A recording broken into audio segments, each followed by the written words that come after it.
Hello everyone, మీకు తెలుసా మనం డైలీ తినే ఫుడ్ ఫాస్ట్గా తింటే వెయిట్ పెరుగుతాం, స్లోగా తింటే వెయిట్ లాస్ అవుతామని. ఇక్కడ మనం ఏం తింటున్నాం అన్నది ఎలా ఇంపార్టెంటో, ఎలా తింటున్నాం అన్నది కూడా అంతే ఇంపార్టెంట్. ఎలానో చెప్పనా? మనం ఫుడ్ అనేది ఫాస్ట్గా తింటే కొలెస్ట్రాల్ పెరుగుతుంది, లావుకు దారి తీస్తుంది. మనం స్లోగా ఫుడ్ని తీసుకుంటే మనం వెయిట్ లాస్ అవుతాం, ఇది మన ఆరోగ్యానికి దారి తీస్తుంది. వెయిట్ లాస్ అవ్వాలి అంటే ముందుగా ఆహారాన్ని మార్చకండి, తినే వేగాన్ని మార్చండి. మనం ఫాస్ట్గా తింటే మన బ్రెయిన్కి ఐఎమ్ ఫుల్ అని సిగ్నల్ రావడానికి టైం దొరకదు. అందుకే ఫుల్ అయ్యాక కూడా ఇంకా తినేస్తాం. ఇది ఓవర్ ఈటింగ్కి మెయిన్ రీజన్.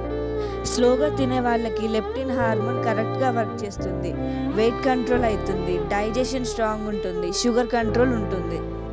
గుర్తుపెట్టుకోండి, fast eating equal to more eating, slow eating equal to healthy living. ఈ టిప్ కనుక మీకు యూస్ఫుల్ అనిపిస్తే లైక్ అండ్ ఫాలో చేయండి. Thank you for watching.